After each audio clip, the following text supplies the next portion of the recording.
Hello, everyone, and welcome to another exciting episode of The Aftermath. My name is Ian, and as always, I'm joined by Dylan. Yo. And it's been a while. Mm-hmm. But we got my girlfriend Maya back on the show. Been a minute. It has been a minute. How are you? Great. There you go. Perfect. Holy shit. I told her that she a lot of times she whispers a little far away from the mic, so I said you gotta get in there right now when you want to say something. Yeah. I'm fucking far. I'm here and I'm doing okay. This was a okay, hold on. Let me slow down. Let me get back. Let me lock in a little bit. Right. We have been talking about this movie for a long time. Oh, yes. Long before Maya had brought it up. We had talked about potentially watching these old like Jim Henson classics. Yeah. And just never got around to it. And I think that it all was for moments like tonight. Mm-hmm. Maya has enjoyed. We watched the The Last Unicorn, which was not a Jim Henson movie, but like the other classic animated films. Mm-hmm. So that vibe. It does. Yeah. What was that? What was the Jim Henson movie that we did watch? It was Labyrinth. Yeah. It was Labyrinth. Yeah. We watched Labyrinth, and that was one that you recommended, Maya, that we needed to watch. And I was like, "You're correct." And she was like, "Well, I have to be there to watch it." Required viewing. And there's a couple more like that. Mm-hmm. This one being one of them is The Dark Crystal. Maya was like, you have to watch this one for the show, and I need to be there for it. And I was like, hey, say no more. It's perfect. Got it. We'll do. And that's what we did tonight. Mm-hmm. It's free on YouTube with ads, which again, even though I hated it, a simple ad blocker will fix it. And Tubi as well. Was it with ads as well on Tubi, you think? Yeah. Probably so. Can't escape them. Yeah. Anyways, I don't think it was too bad, but it did cut it off at like some pretty. It always at the worst. Oh, the worst times. Yeah, but anyway, is there ever really a good time? I don't know. Maybe never.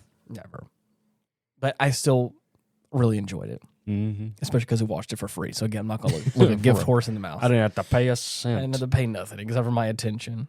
Ugh. And I once upon a time. You're right. I thought you were gonna do the whole I'm still emperor. Then turn into dust. Crumble. Yeah. There was a moment going into Blockbuster. Mm-hmm. I used to go into fucking haymaker from the past. I know. Watch out, everybody! Buckle up! I'm gonna bring you through history. About to bust your block. There was. I went to Blockbuster through like all the I don't say all the generations. All the like transition points. Yeah. I was there. I used to go to old VHS video stores, but again, Blockbuster specifically was like the big one in like the town that we're around. Oh, yeah.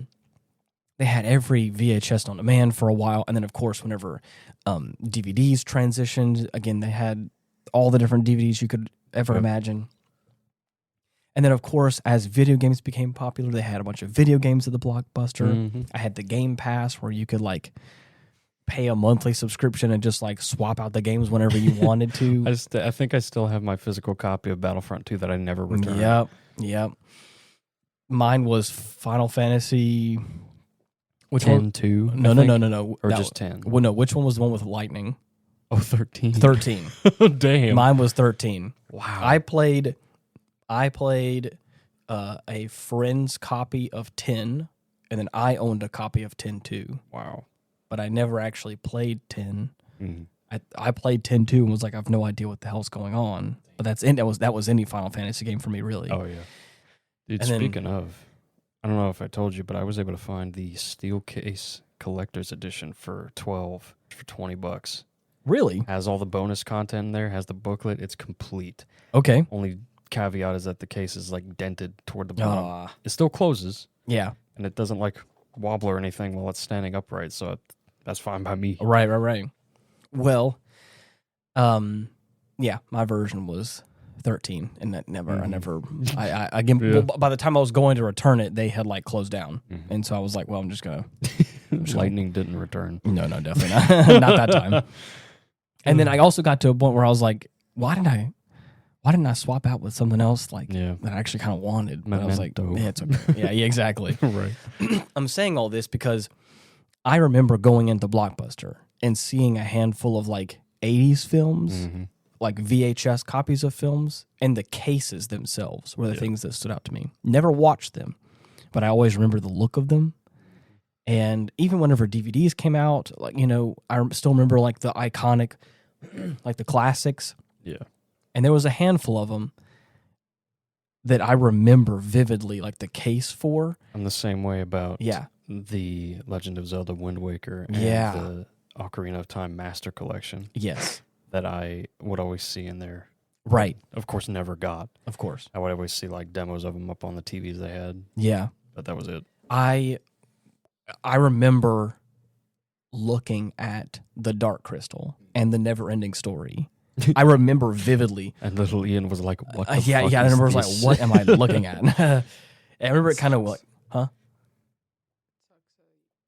I just never watched it, but I just remember I looked at it and was always like, I don't know what this is, and it was kind of gave me the creeps, as I'm like, what is this about? Stood out as some sort of weird thing, miasmic relic. Yeah, it was just sitting on the shelf. But anyways, so irradiating some sort of dark aura. some sort of weird aura. But anyways, I never really ended up watching them. And as time has gone on, obviously I learned more about Jim Henson, not only through like Sesame Street and Muppets and all the other different Jim Henson-esque things that I've heard about and known about. His creatures. Exactly. His many creatures. Yoda. Was Yoda Jim Henson? I think the Lucasfilm stuff, let me see real quick before let me do. All the OG puppets. Yeah, the OG puppets was Jim Henson. Son of him. A good person. What the fuck? What a weird thing to. He's fucking dead now. What does it matter? Oh, damn. Jesus. Involved in Star Wars. Jim Henson did not directly work on Star Wars as a performer, but he did consult the creation of Yoda in Empire Strikes Back. The Green Goblin with his fellow collaborator Frank Oz to perform the character. While Henson did not build or play Yoda, his Muppets group expertise heavily influenced the puppets involved. Nice. Anyways, like I said, I've seen his work and I've heard his name many times throughout history. So as I've one of them household types. Exactly. As I've grown up, I've noticed I was like, oh, okay, so like this is one of those like Jim Henson classic films, and obviously we just got done watching Labyrinth, which was Another one of his. Yeah. So, oh man, and it was a lot of fun, and I enjoyed it, and it was interesting, and I see why people have fallen in love for it. Yeah, I see why there's a couple of people that have played characters in that are beloved. And dude, Muppet Treasure Island is still it holds one of my number one spots. I haven't watched a Muppet Christmas Carol in years, dude. It's been years since I watched that, but I remember that was a big one. But anyways, I was ready to watch this film. Yeah, I was buckled up and ready, and was like, okay, we're going to do this thing. And how you feel about this world, dude? Was it dark and crystally enough? Yeah.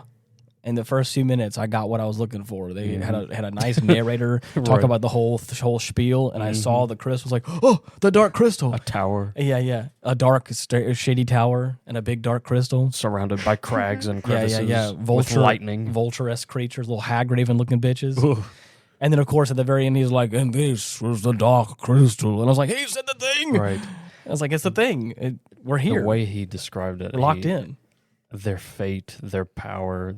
I can't remember like what all the monikers he attributed to it, but it was so fucking cool. Dude, it was such a great world building in that little introduction. We have a great look at this, like what looks like practical effects of this, the practical backdrop of this like antechamber with the dark crystal in it. The freaking smoke coming out of the hole in the ground that the crystal's hovering over. This prime seance. Real estate right here. Like I said, the puppets are all these like hunchback looking like vulture looking creatures that are all like meh, and like making a bunch of weird noises and shit. And like all of them look unique and like they're all the same. They all look the same, but they all have these like little quirks and things that make them all unique. Yeah. And in a very short time, we learn about like what this world is a little bit. and what's going on, and why things are the way they are a little bit. It describes the cracking of the crystal. Yeah. And how the Skeksis took control. Yeah. How the mystics tucked themselves away. Yeah. Oh shit. That's okay. All right. Okay. I think that I could be wrong. I think a lot of times books do a good job of like creating a new world, but like in recent history. Now, again, I could be wrong. I haven't seen a lot of newer stuff. I think there is something coming out right now that's going to lean into what I'm going to talk about. But like building a world, building a new world, making some sort of like fantasy thing, and like not being afraid to like do something like totally not normal. Yeah. Again, I think that like that has been done throughout history, but like in recent history, it feels a little bit more reserved, or it feels a little bit more safe. Yeah. So I guess that's a good word to use. Yeah. Whereas this felt so alien. It felt so different. It was freaking cool. It was very fantasy. It was very dark fantasy. Yeah. But it was also like everything felt new, which is so interesting and kind of a breath of fresh air. Start throwing a bunch of different terms at you. Again, we have names that you got no context for. We have names of races. We have history. We've got like the fact that there's like 3 suns in the sky. Yeah. All the plants are weird. Like some of which seem to be alive. Yeah, right. And carnivorous. Exactly. And it's just, I don't know, like everything feels so unique and so like well thought out for one movie. Yeah. That's like maybe 2 hours, maybe an hour and a half. What are we looking at? Hour and a half. Hour and a half. And I'm like, I'm gonna sound like I'm just glazing this old film like as a millennial, and even though this is my first time watching it, but I'm like, dude, like, I think there have been cool stuff that has been made recently, right? But a lot of times it's with like pre-existing universes and things that we already know about, which is okay, right? But it's also like when's the next brand spanking new? When's something weird gonna come out and like something different and like a curveball that's like lays away? Yeah. There you go. Okay, I got permission. Great. I loved it. I freaking loved it. Yeah. And I cool. Even though it was weird and wacky and kind of like what's that term? The uncanny valley. The uncanny valley is exactly what I was thinking of. It's a little uncanny at times, but it's also but because we're in this weird alien-esque world, that's the only term I can use is alien, even though like it's not like futuristic sci-fi. I mean like alien and like the fact that like extraterrestrials. Yeah, it feels like it's like the whole planet felt like it was something different. It felt like if I was to just like go to some sort of like dark fantasy planet out in the solar system somewhere, it's like this little microcosm. It's all its own thing. It's so sick, and I love that. And it just felt so unique and different and.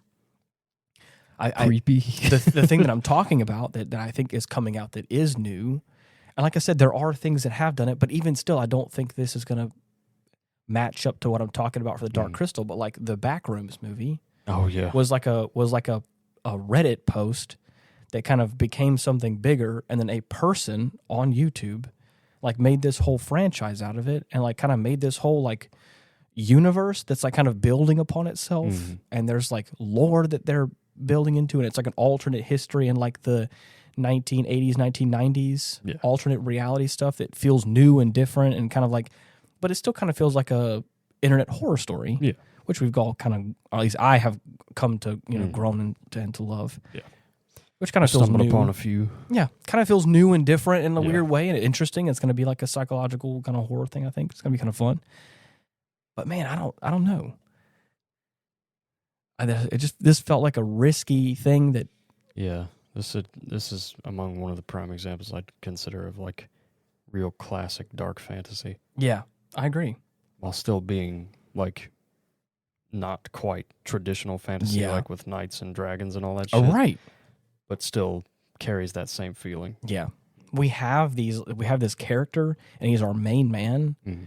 And then in pretty short order, we understand now that he is one of the last of a dying breed. Right. Jen. Yeah. Again, at first I thought his name was Jeb. So I screwed up a little bit there, but his name's Jen. And we kind of... and then we meet his compatriot, Dominic. Yeah. right. Yeah. The only reason why I remembered his name is because my grandmother. Yeah? Her name's Jennifer. Okay, so. yeah. There you go. Okay. Yeah. Damn. I liked... Again, it's like a classic kind of hero's journey a little bit towards the beginning. Oh, yeah. Which is fine. It was a good story. I don't think there was anything wrong with it. It felt pretty quick, but I think for its failings in certain aspects of like complexity and storytelling, or like getting into the nitty gritty of this world, like those kind of stuff. Like I think it's all, I could look over some of those things because of how well everything, all the practical props looked, and how the music was beautiful, and how like it was. I don't know. Maybe I'm wrong, but like I don't. They never feel go like, into like really big detail. Yeah. As far as like most of how this world works. Yeah.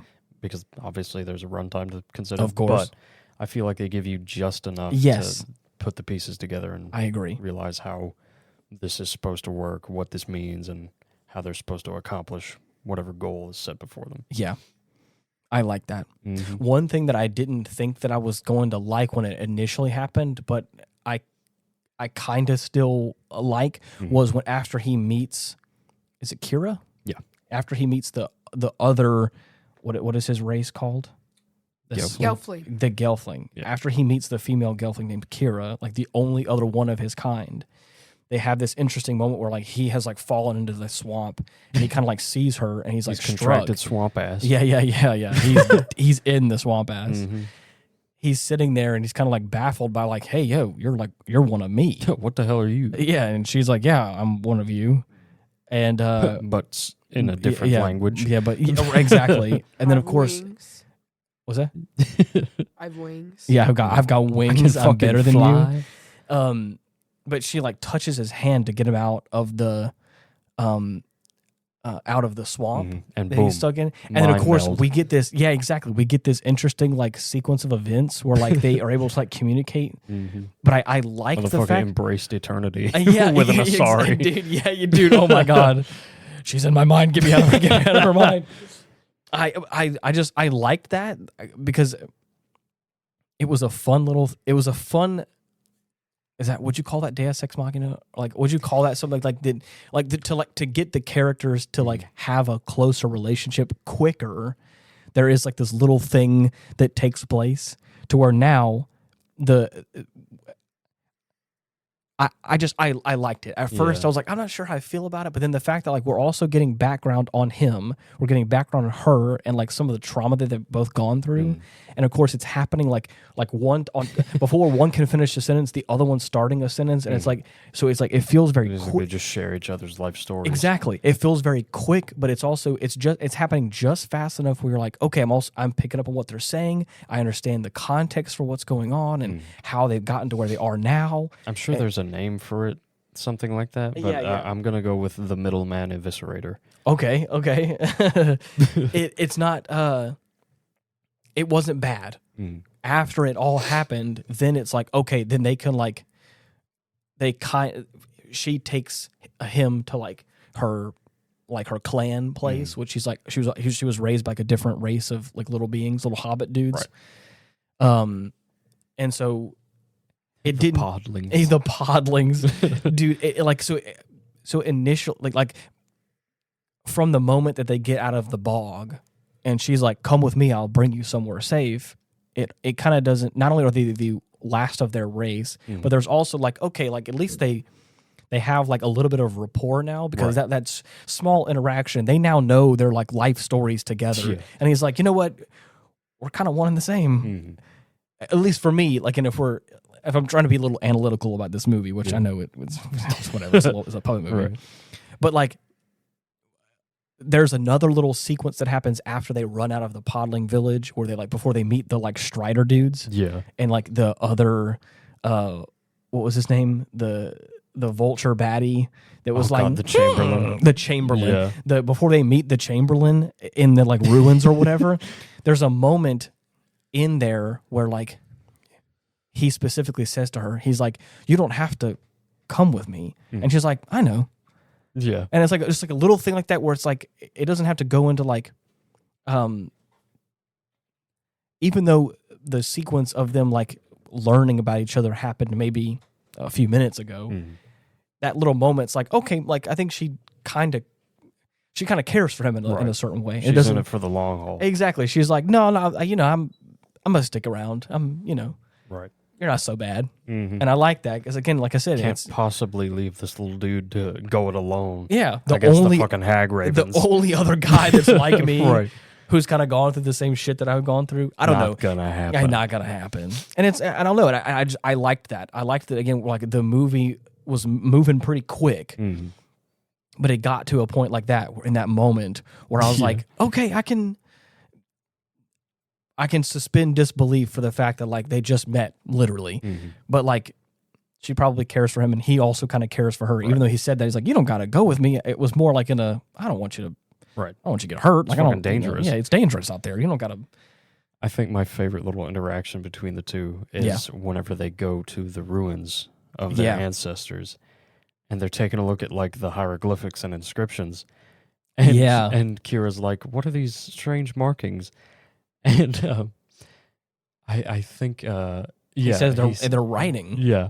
And she asks him what that is, and he's like, writing is words that stay. Yeah. Which is my favorite fucking description of written language ever. Right. That is good. That's so fucking cool. So simple, but very true. Right. That's very nice. Oh, that is really good. Yeah, dude. Wow. I didn't quite pick up initially whenever the old mage dies and the emperor dies as well. Yeah. I didn't realize that like the two beings are like intertwined connected in some kind of way. Did they say that in the beginning, or was that just like inferred? It was inferred. Especially after the guy falls into the pit. Right. They say that the crystal was quacked and then Quacked. Sorry. And then the Skeksis, they put the two within that same description, like side by side. The Skeksis took control. The mystics hid themselves away. Okay. So it was described as like they were left over after the crystal cracked. I see. It doesn't explicitly say that they came from the crystal or were beings of the crystal. Right. But they're a byproduct of something happening to the crystal. Right. Yeah. That's what I figured. Because, again, I didn't quite put two and two together in that moment at the beginning of the film.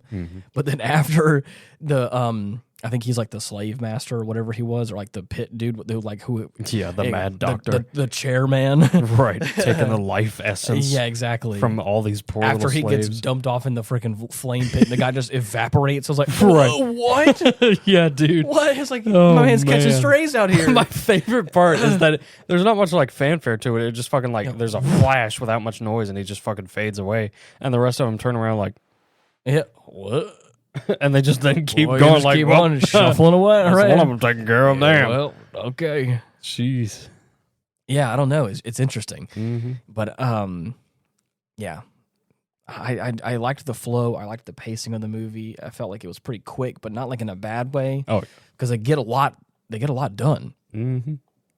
They tell a nice, compelling story, but at the same time, they also get to a point where like they really tell so much about this world. Yeah. This new world we've never heard of before. New races. New creatures. Yeah. New languages. A hell of a lot of show with not too much tell, and that really makes it work. I agree. But again, like you said earlier, it's just enough to go like, oh, okay, I think I understand what's going on. And I don't know. It was magical, and I really enjoyed it. Whereas in the past, a lot of times... I've commented on this show specifically about how like I've always wanted more out of a world. Again, I've been blessed and cursed with like the Lord of the Rings universe, Middle Earth, as well as Star Wars. It just like has this like ever growing universe of lore that kind of is, some of it's now, you know, legends or whatever you want to call it, you know, all that bullshit. But like, so a lot of times in the past, whenever games or movies have like kind of not given me a whole lot and kind of left some up to the imagination or left things up to interpretation, I've been like, oh, like give me more details about it. Yeah. The one in particular, which I'll just touch on quickly, is Shadow of the Colossus. I remember having like a whole example. I had a whole feeling about it initially, but then after like some time and some appreciation for it, I feel differently. I remember the conversations we had specifically of I was just riding around the overworld, going to like these different locations that had different ruins, and just really like hammering home the appeal of that. Oh yeah. Like as a place. Right. And the mystery around it. Yeah, exactly. But like, I think that I think the older version of me, I think still would have liked this movie, probably would have wanted some more out of it, but I think still would have appreciated it. Yeah. But now, me watching this movie, having gone through all the, you know, evolutions that I have, Ian 4.0. Yeah, the newest version of myself, right. I can watch this and go, even though they don't tell you everything, they tell you enough that like, man, it hooks you. It hooks you, and it's good, and it's good stuff, and I loved it. Oh, yeah. But yeah. How about them crab creatures, Dude, huh? I forget the name. It started with like a G. I want to say Gatha or Gaffa. I can't remember what exactly. Look it up. But they were easily one of my favorite parts of the whole movie. Not only because they like look really cool in their first appearance, and you see like Garthim. Oh my god, what a cool name. Yeah, see what I'm saying? Like there's a whole like race of creatures called the Garthim, and they're like these black and purple like crab creatures. And they're like, I guess like slaves or some like sort of like soldiers for the Skeksis.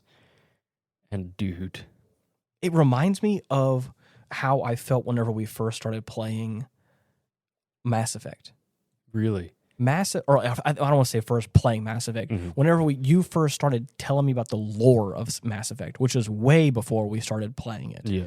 This is probably years ago at this point. For sure.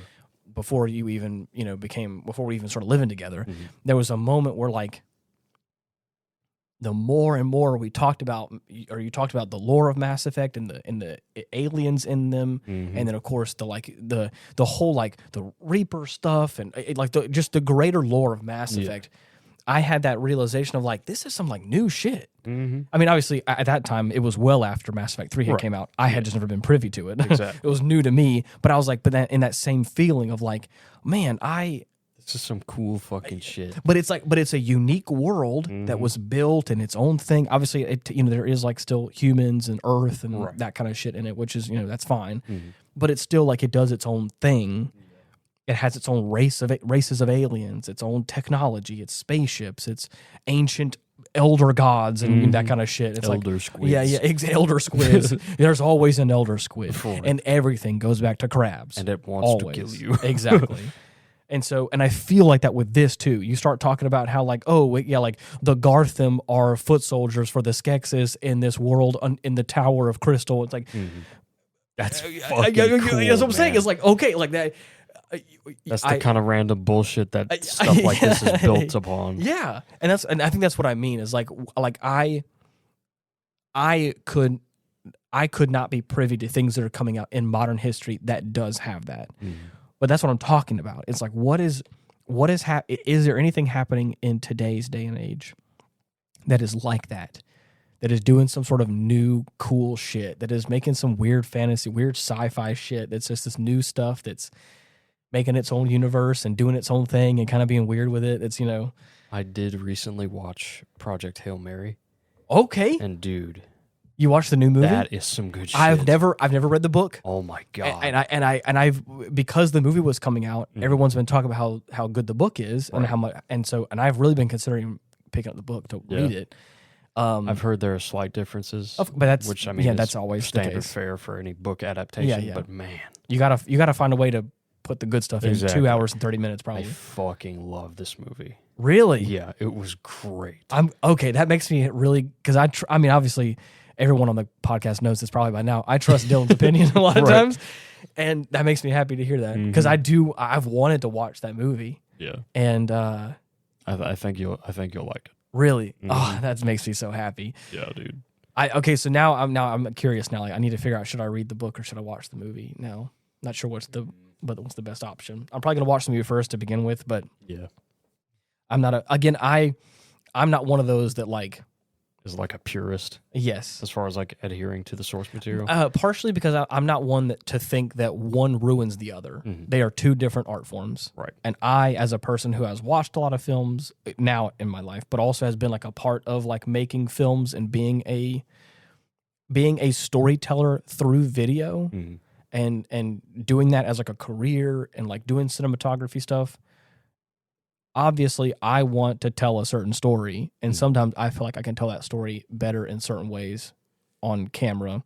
And obviously you have the freedom of like a bunch of pages of subtext of like what's going on in a character's head, which doesn't always translate to because obviously you don't want to always have like the character talking in their head as they're just staring at the screen. I remember, distinctly while I was reading The Hobbit for the first time, I was able to visualize all sorts of crazy shit that happened like in the book that I still remember because it got me that good. Yeah.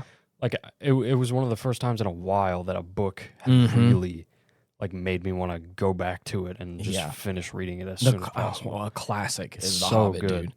It paints a picture with words, which is so cool. Oh yeah. And again, a lot of times with filmmaking, you are restricted to a lot of things, not only with budget and other people and time and money and actors and performances and certain takes not being done right or all the other limitations that you would have on a film set. But also you have to you really need to hit like a certain time mark. And again, obviously you can make a 4-hour film, but you can almost guarantee everyone's going to tune out at 2 hours and 45 minutes. Exactly. And or again, even that's probably stretching it. Some people will probably tune out at 2 hours, hour and a half.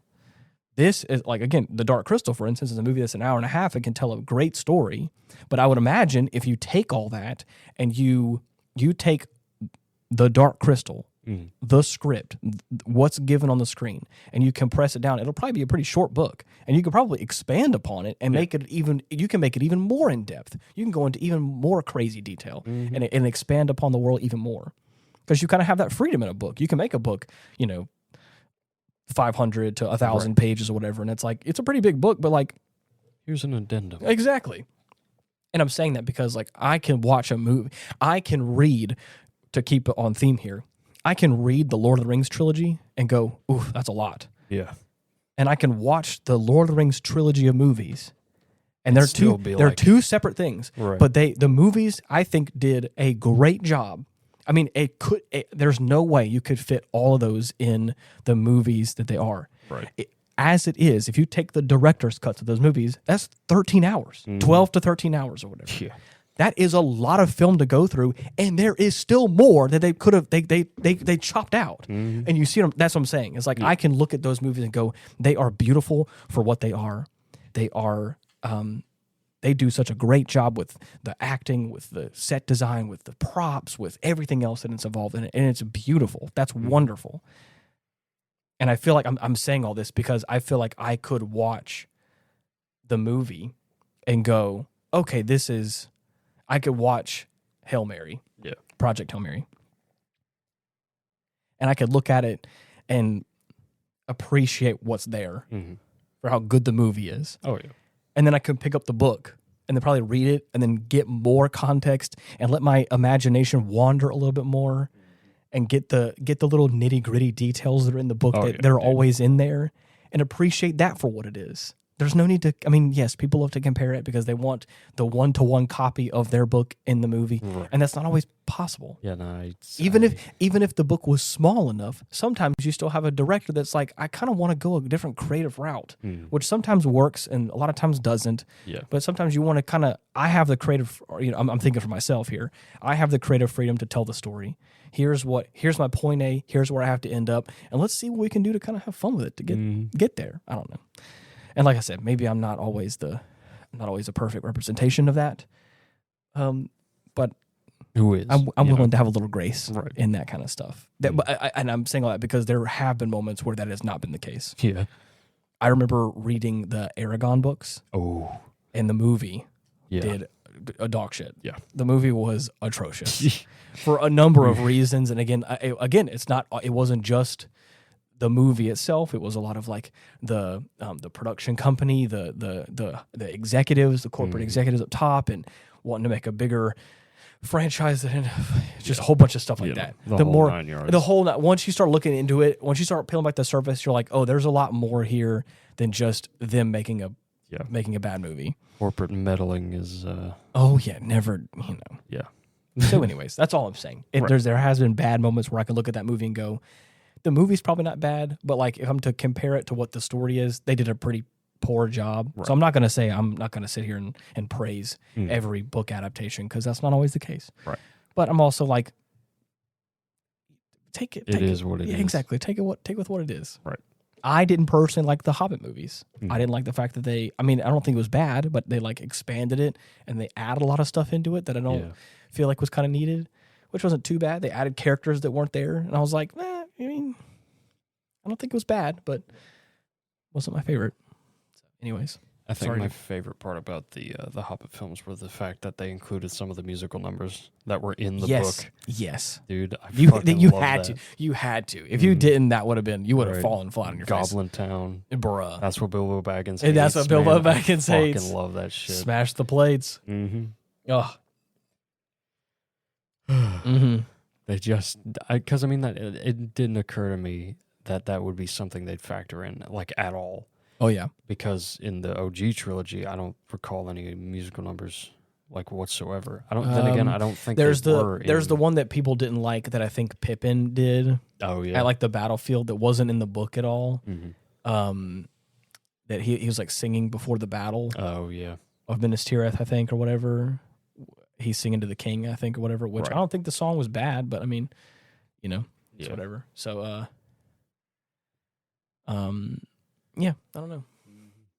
It was I see a question here at the bottom. It says, what creature is Fizzgig? And of course it's Pomeranian. I was going to say it says Fizzgig is a member of the Fizzgig species. Wow. Apparently. I was like, that's fun. That was a imagine being a human named Human. Yeah. I'm telling you what, this little creature he's got some teeth on him. Oh, yeah. Scary looking. Fucking horrific. Yeah. But it reminds me of one of those little yappy dogs you see some ladies carrying around in their purses. Yeah. Maya really liked Fizzgig. Mm-hmm. It's her favorite character, I think, actually. Yeah. Little dust ball. Yeah, right. Yeah.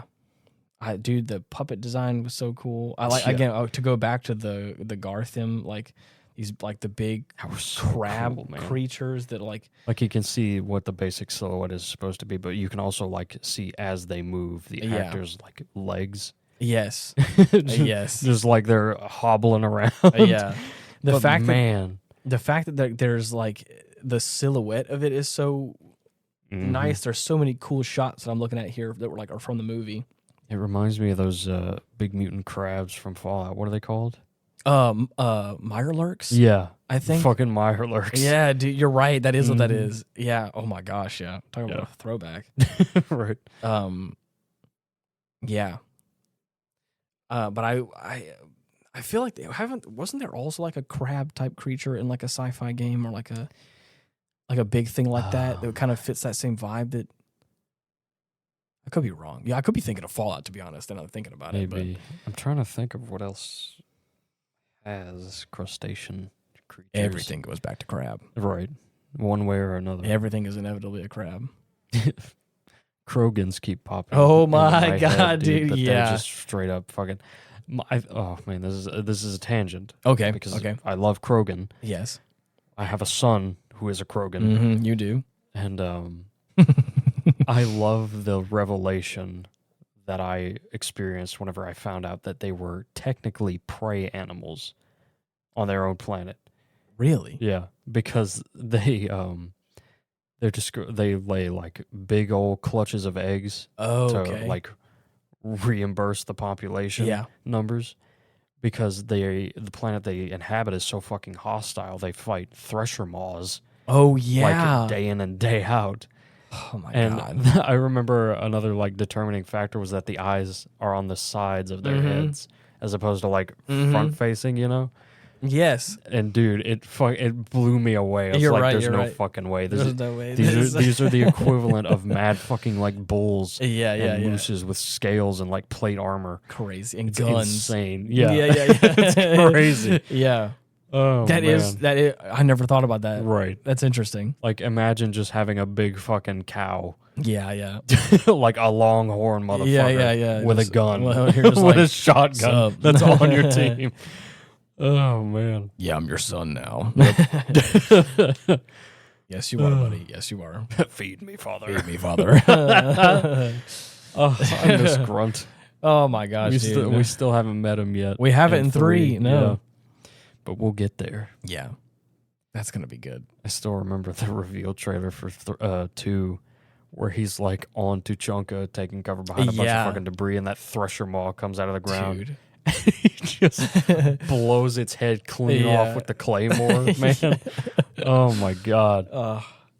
That's some good shit, dude. Mm-hmm. I love that. I love the characters. I love the species in Mass Effect. Yeah. It's so unique and interesting and different. Mm-hmm. And then of course it gets stagnant again. There'll probably be something new that comes out and something different and weird and like, oh my gosh, I can't believe it. Yeah. And then, it'll probably just be I didn't play any of Expedition 33, but I heard that kind of had like an interesting universe and For sure. world that was really unique and beautiful, which is kind of cool. Mm-hmm. So like I said, I'm not sitting here in gloom and doom and like they don't make anything like this ever again. I know that they do have that. I just don't know of anything personally that I've just watched. doesn't seem as prevalent anymore. Yeah. It doesn't seem as like, They don't take risks like that. I don't feel like, or at least not big things. Yeah. Indie stuff probably. I could name a shit ton of games on my shelf that were either launch titles that were trying something new or just straight up gems that I had to dig for. I agree. But were still like good games. Oh yeah. Like recently I went to GameWare with Chase. Yeah. And we found 2 JRPGs, one of which was styled like an old school like turn-based JRPG. The other one was like a turn-based tactics game. Okay. Like Final Fantasy Tactics or what else? Yeah. I'm trying to think of another like square grid game. Yeah, I don't know. Super Robot Wars. Oh, okay. Yeah, you're right. But yeah, those were pretty cool. That's cool. Still got to get my hands on them, but not at the price point at which they wanted them. Of course. Dude, I remember I kind of I mentioned after this movie was over that I talked about the fact that you played an old Cameo. You played Elements Cameo of Power last week. Mm-hmm. And it was one of those games like that's like I had never played it. I think I kind of briefly heard about it. Yeah. And you're playing it and it's like doing all this stuff that like a old school PS2 game would kind of do. Right. Where it's like we got this like weird world, we got weird creatures, elf girl, we got she has the power to summon creatures that now transform into different beasts. Yeah, that now got taken away from her because of this thing or whatever. It's like, dude, it felt a lot like this, where it's like fantasy and it's all and like all different and weird and new and I don't know. It was just I was having a fun time. Cool. I was having a fun time watching it because I was like, man, this is so sick. Yeah, dude. But probably get back to that one at some point. I feel like that's kind of how games like Jack and Daxter started. Oh yeah, like the first one was like that, where it's like I love it's just this that like series so dude, much. I know. I played the first Ratchet and Clank, which again I don't think that ever was like going to be a big thing, but like the first one came out was like pretty good. The second one came out was even better. Blew up. And then dude, I can't think of another series on the PS2 that had more installments than Ratchet and Clank. Dude, they kept cranking them out because Mm-hmm. for a while they were good. Up Your Arsenal was the one that I played a whole bunch. Was a throw. Oh my dude, we did a playthrough of that one. Oh, we did, and boy, did that was so much that. fun. You want to talk about underrated? I mean, I say underrated. I don't think a lot of people liked that game, or I think because it departed from the original format of the game, because it was kind of like the 4th installment. They did like a different thing. Up Your Arsenal was the 3rd installment. Was one of my favorites ever, and then I have always loved and always will love a co-op game. and that game was a co-op game. Oh yeah, or it could be. And I'm like on the PS2 with my brother. I was like, bruh, this was it. It was gold. Yeah. It was perfect. And I also loved the armor set you had with the freaking man. mask, all the like the crazy awesome weapons, dude. Oh, the weapons were so sick. That's always a highlight. And I feel like that Ratchet and Clank. Yes. I feel like people like to shit on Deadlocked, or it's an underrated game they don't know about. But man, it's got a fun story. It's pretty repetitive, but like it's fun enough. Oh, yeah. And I don't know. I got like a good it. Gameplay loop. It's good. It's good shit, and I love it. New Game Plus, that shit to death, where you can just you get the massive unlocks and all the If ever that game had achievements, I would have gotten all of them. Oh, for 100%. But yeah, games like that. Sly Cooper, I played a whole bunch, and again, that was one of those that kind of became a franchise as well because it was just such a big title. There's a bunch of those like that. That me and Ethan started up. I think we may have gotten through the first 3, but I'm not sure if we had ever started the 4th one or if I even have it. The 4th one, the game, I ended it at 3, and then I think the 4th one came out many years later, and I don't think it was bad, but I don't remember hearing anything about it. Yeah. But I also don't know if it was because it was bad or just no one really knew about it. I don't know, but I'll have to look into it. But yeah, so there's a lot of franchises like that. There's a lot of there's a lot of good shit out there. But speaking of franchises, that have been around for a long time. Gundam. Oh yes, we're about to watch the second Hathaway movie on the 15th. Oh man, I cannot wait. I cannot wait. It's gonna be so fun, man. The first movie in theaters that I've seen in God knows how long. Was it the end of Evangelion? Yeah, that was the very last one. No way. Yeah. I think I've been once or twice after that moment. But yeah, the last movie that I really enjoyed was that one. Man, that's crazy. That was. I can't believe we did that. Yeah. But at the same time, also that's really so glad we did, dude. I have a feeling that this Hathaway movie is going to be so nice. I believe it. If the first one is any indication, which I mean, that's one of my all times from the franchise in general. So it was fucking great. It has such beautiful animation. And we get the ant's eye view for some of the mech fights, man. It's perfect. Again, like I've said before, and I've said it again, that movie was so beautiful in so many ways. Yeah, the size difference between the chaos of these like massive robots destroying the weight, shit, the sound, and the everything. people, especially with the girl. What was the girl's name? Gigi. Gigi, being this very delicate, feminine presence as that shit's going on. Not the kind of presence you'd expect on a military ship. Or then again, you could say that about like most of the different cast members, especially from the original series. I agree, but I'm meaning more so in those sequences as like the chaos is the chaos is happening. Right. Messer, the fucking Messer lands for the first time. Yeah. Oh my God. Love the Messer. Yeah. Mainly because of the look. It is like peak Xeonic design. Yeah. And it is the name, dude. The Messer. Yeah. That is fucking perfect for a grunt suit. Yeah. But that's what I'm talking about. Is like it's dark, there's rubble, and you have these like humans, these regular people running and trying to get to safety as like these getting like caught in the crossfire, as like Godzilla-esque figures are destroying the world, destroying the world around you. And that's what I'm talking about. Is you have these like rough, huge, larger than life like suits that are, and again, I have experienced Gundam from their view, but for the first time, I'm watching this like very delicate figure like try her best with this other male figure to like try and make her way around. And again, like I said, there's all these moments where like her hair is flowing, and it's just this like this beautiful shot of like, man, what am I watching? Yeah. As the world is crumbling down around them, and it's like, bro, what? Yeah, it's just good it's stuff. Good shit, and I love it. And I'm so excited because me too, dude. I don't know where this is gonna go. Yeah, Do you think they're going to try and make 3? I think that's the current plan of action, is to have a trilogy. Oh my God! But we'll see. Oh man, okay. I guess I better lock in for the third one as well. But we have that, and then of course, as I mentioned earlier, I'm going to go see the Backrooms movie the following weekend, whenever it opens up. I've been a really big fan of the Backrooms, like stuff from Kane Pixel. Freaked me the hell out. Yes, first time I saw it. I've been kind of getting up on the lore a little bit to kind of hear what's happening around the timeline. Mm-hmm. And people's theories as to like where this movie is kind of placed in the timeline, so we know kind of what happens technically after this potentially, and what happens before it. Mm-hmm. Because one thing in like the Kane Pixel Backrooms universe is like there's a lot of like time jumping, especially whenever you're in the Backrooms. There's like a freaky shit with time.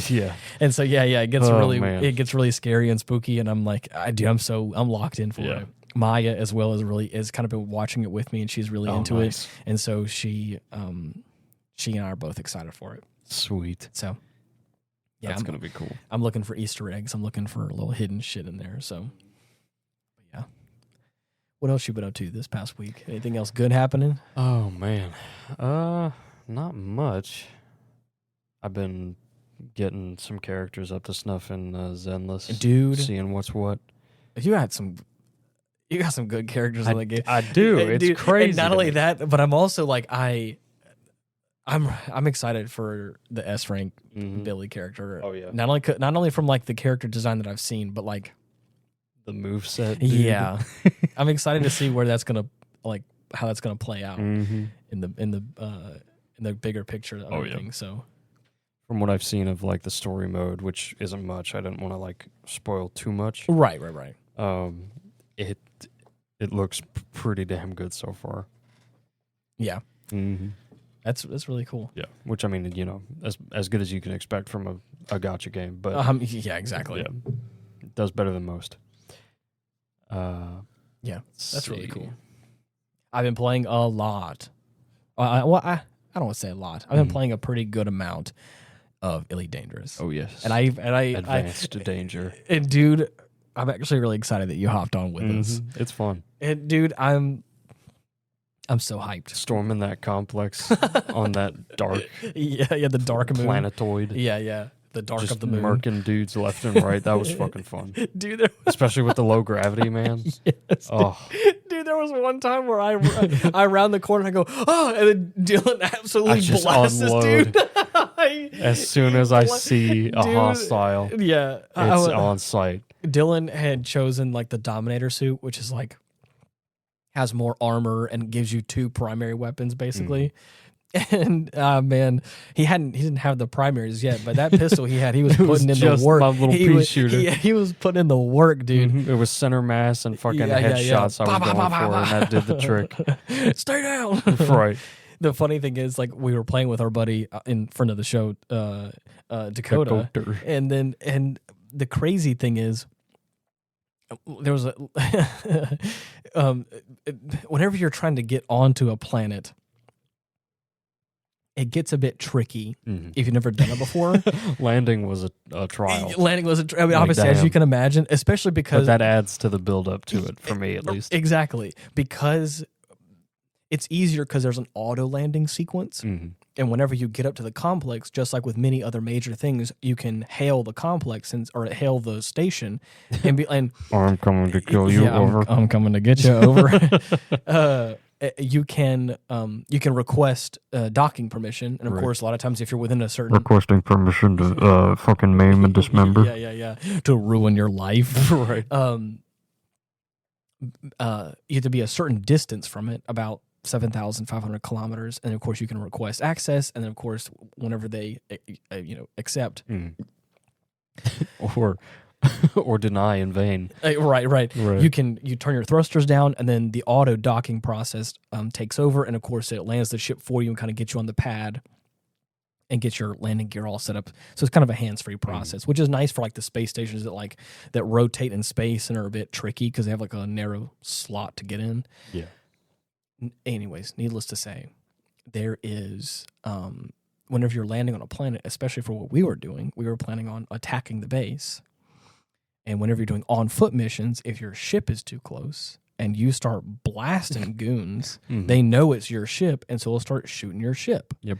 And if your ship gets destroyed, you're stuck. Well, no, you will lose the mission, and then of course you will instantly get beamed up, basically. And when that happens, you get like the message saying, well, at least I think you may stick around on the mission front, but I think you fail the mission, which takes you out of like the instance of the area. Yeah.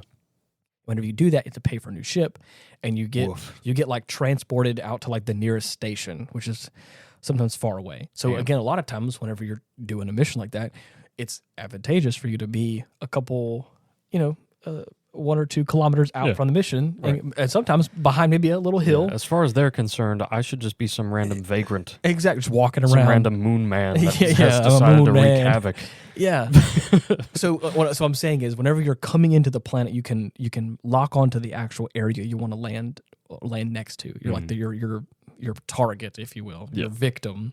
Right. And whenever you're quarry. You don't want to go straight like perpendicular to the planet's surface, because you want to just slam right into whatever facility they happen to. You want to go down. You go straight down. Mm-hmm. There's a moment where like there's 2 different rings. There's like a blue ring that you pass through as you get, which is kind of like that. It's when orbital cruise takes over. Oh yeah, and which is when you're kind of like flying as if like you're in the Earth's surface and not like in space, kind of. Right.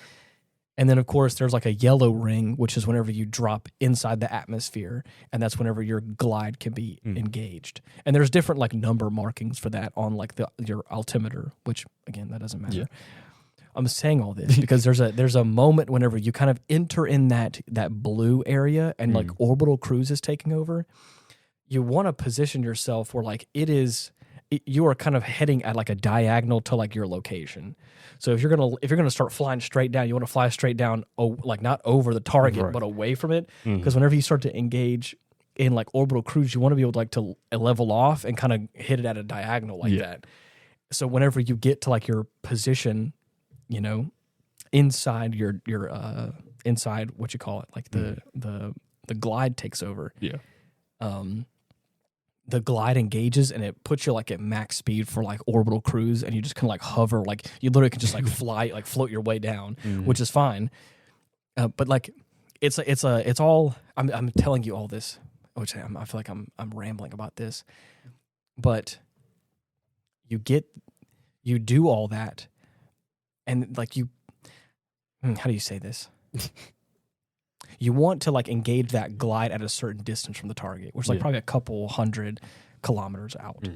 And once you kind of are at that, you can. And so I'm saying all this because Dylan was a little far off from the target. I remember Dakota was like, only imagine like the perspective. It's pitch black. Yes. On this random fucking moon, and you're waiting for a freighter. A passenger transport. Right. To just show up with one guy in it with a pistol, and he's like, "I'm here and I'm ready to kill. Let's fucking go, dude." Like a fucking ship captain who just fucking lost it and was like, I gotta kill something. Yeah. I'm tired of transporting people. I have to kill something. I had parked my ship and I had 2 cars ready for Dylan and I, because I was like, hey, Dylan, park next to me. I got a car for you. We can drive the 2 kilometers up to the base. And so Dylan drops out of his glide and he's like, I'm cruising. And of course, Dakota's like, how far out is he? I was like, about 180 some kilometers. He's like, Dylan's got to go back up and around. And I was like, no. Don't give up on my man yet. Right. Because I was like, I know for a fact that trying to get back out into Super Cruise and then like position yourself again was going to be a pain in the ass. So I was like, I'll just take the scenic route. Exactly. See what I'm working with. I was going to say, so Dylan comes up, big cruising. He's just like, Of course, it's a fucking dark. We're on the dark side of the planet. Yes. So of course I don't see anything. I turn my night vision on. It's just a bunch of green rocks. Exactly. And like nothing else. Right. And dude, this is something that I noticed after, we had finished assailing these fools. Yes. And I had to hoof it back to my ship. Yeah. In the dark. Yes. With just my flashlight. Scary. That's fucking terrifying. It's I was terrifying. like, is there anything that's gonna like jump out of the shadows? I don't think so. And like kill me. Yeah. And because that would have been the place to fucking do it. Yeah. And you were like, no, of course not. I don't think so. And I was like, Okay, because this is really this is prime real estate for a fucking xenomorph scenario. Yeah, the crazy thing too is how the game interprets like how your character's eyes adjust to lightness and darkness. Yeah, is whenever you are staring at a light, everything around you kind of gets darker, so it really makes the stuff in the light stand out, just like real life. Ugh. And then the same sort of thing happens where, like, if you're walking up to your ship or you're walking with a light outside, sometimes what I've done is I've turned my light off and let my character's eyes kind of acclimate to the dark a little bit, because I can almost see a little bit better, like the horizon a little bit. Because the second I turn the light on, it's like, and it's like this, like I have just a spotlight. It's like, this is a horror game now. It's terrifying. It's terrifying.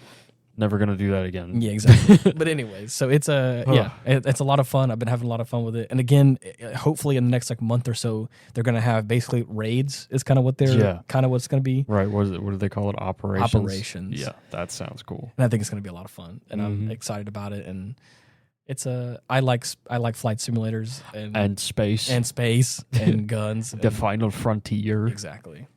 Well, enough about my tangent about Elite Dangerous. Yeah.